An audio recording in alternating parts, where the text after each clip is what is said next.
سورہ سبا کی آیت نمبر 37 سورہ سبا کا 5واں رکوع اور 22ویں پارے کا 11واں رکوع۔ اللہ رب العالمین نے ارشاد فرمایا وَمَا أَمْوَالُكُمْ وَلَا أَوْلَادُكُمْ بِالَّتِي تُقَرِّبُكُمْ عِنْدَنَا زُلْفَىٰ، اور تمہارے مال اور تمہاری اولاد اس قابل نہیں کہ تمہیں ہمارے قریب تک پہنچائیں، إِلَّا مَنْ آمَنَ وَعَمِلَ صَالِحًا، مگر وہ جو ایمان لائے اور نیکی کی۔ یعنی مال کسی کے لیے سبب قرب نہیں سوائے مومن صالح کے، جو اس کو راہ خدا میں خرچ کرے، اور اولاد کسی کے لیے سبب قرب نہیں سوائے اس مومن کے جو انہیں نیک علم سکھائے، دین کی تعلیم دے، صالح اور متقی بنائے۔ یعنی کافر یہ کہتے تھے ہمارے پاس مال زیادہ ہے، اولاد زیادہ ہے، یہ اس بات کی دلیل ہے کہ اللہ ہم سے راضی ہے اور ہمیں اللہ کا قرب ملا ہوا ہے۔ تو فرمایا گا کہ صرف مال اور اولاد کا ہونا یہ قرب الہی کی دلیل نہیں۔ ہاں، جو مومن ایمان لایا ہے، اچھے اعمال کرے اور اس مال کو اللہ کی راہ میں خرچ کرے، تو اب یہ مال اس کے لیے نیکی کا باعث ہوگا، یا اپنی اولاد کی اچھی تربیت کرے اور اس کی اولاد دین پر عمل کرے تو یہ اولاد اس کے لیے نیکی کا باعث ہوگی۔ فَأُولَٰئِكَ لَهُمْ جَزَاءُ الضِّعْفِ بِمَا عَمِلُوا، ان کے لیے دونا دوں صلہ ان کے عمل کا بدلہ، اللہ تعالیٰ انہیں کئی گنا صلہ عطا فرمائے گا ان کے عمل کے بدلے کے طور پر۔ ایک نیکی کے بدلے 10 سے لے کر 700 تک اللہ تعالیٰ عطا فرمائے گا، ایک نیکی کے بدلے 10، اس سے زائد 700 تک، اور اس سے بھی زیادہ جتنا اللہ چاہے۔ وَهُمْ فِي الْغُرُفَاتِ آمِنُونَ، اور وہ بالا خانوں میں امن و امان سے ہوں گے، یعنی جنت کے منازل بالا میں اونچے اونچے محلوں میں وہ ہوں گے۔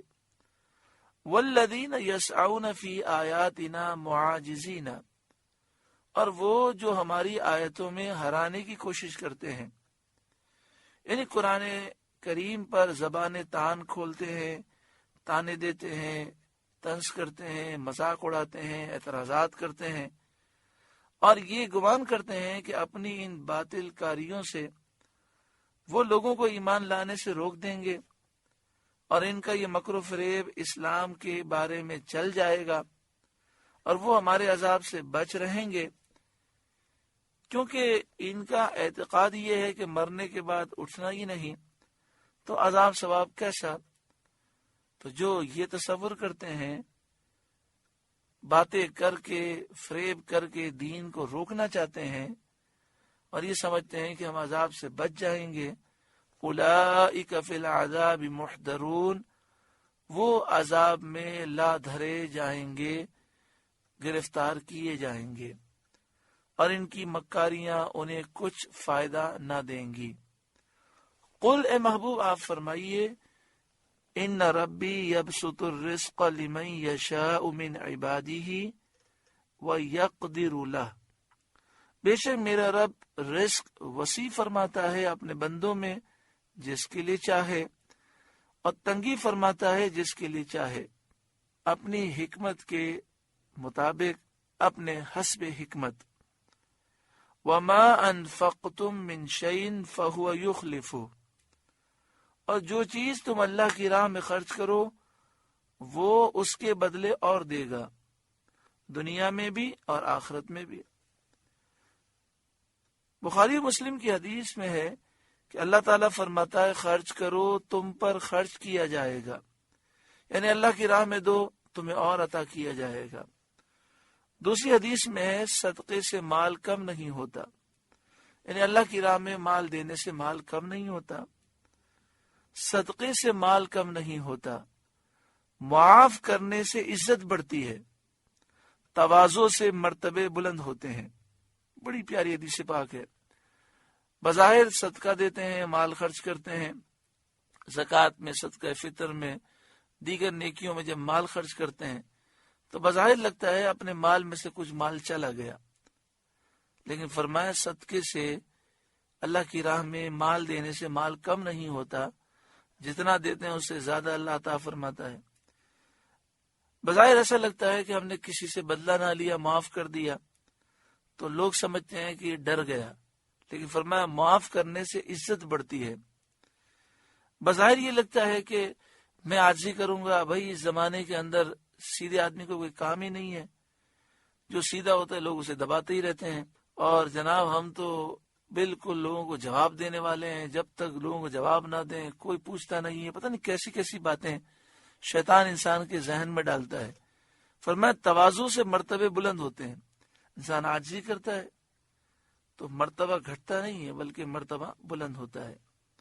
پھر اس حدیث پاک کو سنیں، صدقے سے مال کم نہیں ہوتا، معاف کرنے سے عزت بڑھتی ہے، تواضع سے مرتبے بلند ہوتے ہیں۔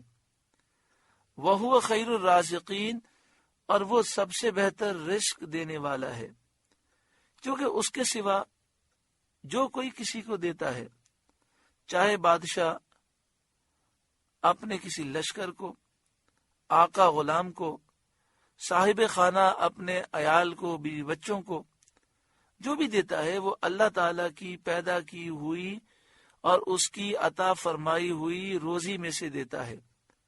رزق اور اس سے متنفع ہونے کے اسباب کا، فائدہ اٹھانے کے اسباب کا خالق سوائے اللہ تعالیٰ کے کوئی نہیں، وہی رزاق حقیقی ہے۔ رزق بھی وہی دیتا ہے، اس رزق سے فائدہ اٹھانے کی صلاحیتیں بھی وہی دیتا ہے۔ وَيَوْمَ يَحْشُرُهُمْ جَمِيعًا، اور جس دن ان سب کو اللہ اٹھائے گا، یعنی ان تمام مشرکین کو، ثُمَّ يَقُولُ لِلْمَلَائِكَةِ، پھر فرشتوں سے فرمائے گا، أَهَٰؤُلَاءِ إِيَّاكُمْ كَانُوا يَعْبُدُونَ، کیا یہ تمہیں پوچھتے تھے دنیا میں؟ کیا یہ مشرکین تمہیں پوچھتے تھے؟ قالوا، وہ عرض کریں گے، سبحانک انت ولینا من دونہم، پاکی ہے تجھ کو، تو ہمارا دوست ہے نہ وہ، یعنی ہماری ان سے، مشرکین سے کوئی دوستی نہیں، تو ہم کس طرح ان کے پوجنے سے راضی ہو سکتے تھے، ہم اس سے بری ہیں۔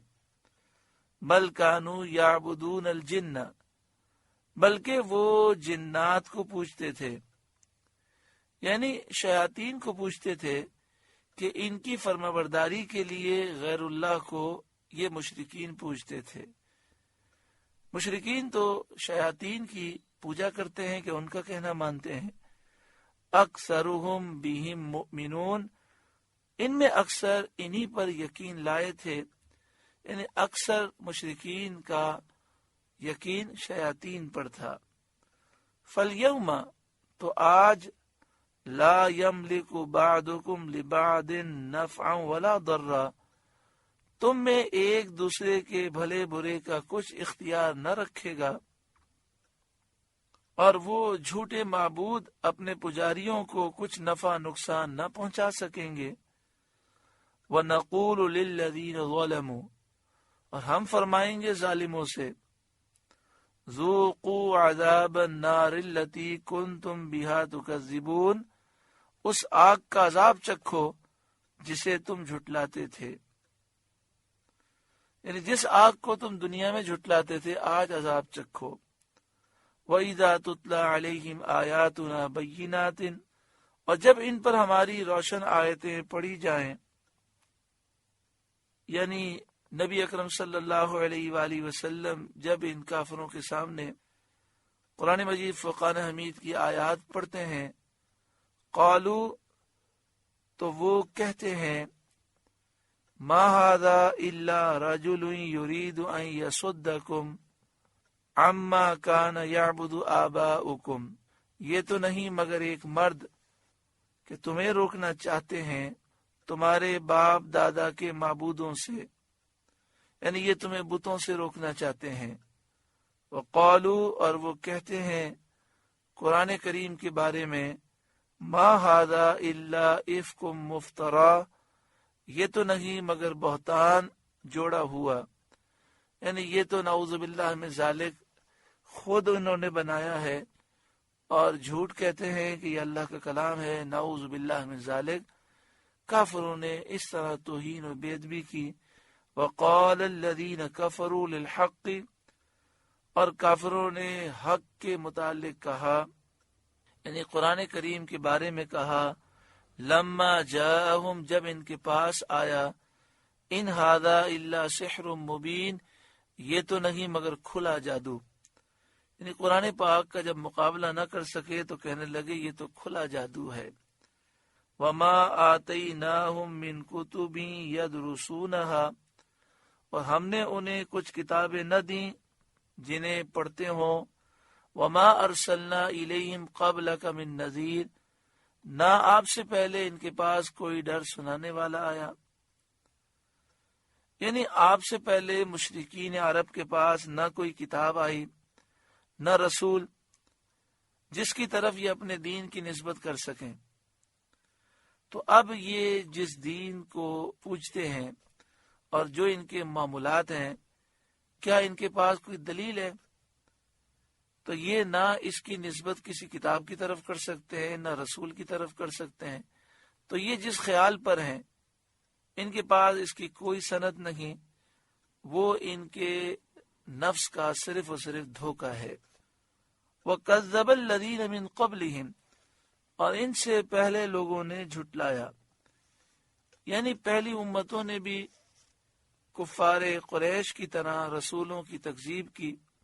وَمَا بَلَغُوا مِعْشَارَ مَا آتَيْنَاهُمْ، اور یہ اس کے 10ویں کو بھی نہ پہنچے جو ہم نے انہیں دیا تھا، یعنی پہلے کافروں کو جو قوت، کثرت مال اور اولاد اور لمبی عمر دی تھی، مشرکین قریش کے پاس ان کا 10واں حصہ بھی نہیں۔ ان کے پہلے تو ان سے طاقت میں، قوت میں، مال اور دولت میں 10 گنے سے زیادہ تھے۔ فَكَذَّبُوا رُسُلِي، تو انہوں نے میرے رسولوں کو جھٹلایا۔ فَكَيْفَ كَانَ نَكِيرٌ، تو کیسا ہوا میرا انکار کرنا، یعنی ان کو ناپسند رکھنا اور عذاب دینا اور ہلاک فرمانا۔ یعنی پہلے مکذبین نے جب میرے رسولوں کو جھٹلایا تو میں نے اپنے عذاب سے انہیں ہلاک کیا، اور ان کی طاقت، قوت، مال و دولت کوئی چیز بھی کام نہ آئی۔ تو یہ موجودہ کافر کیا حیثیت رکھتے ہیں، ان لوگوں کی کیا حقیقت ہے، انہیں ڈرنا چاہیے، کیونکہ اللہ رب العالمین کے غضب کا کوئی مقابلہ نہیں کر سکتا۔ سورہ سبا کا 5واں رکوع مکمل ہوا۔ اللہ رب العالمین اس رکوع کے نور سے ہمارے قلوب کو روشن منور فرمائے۔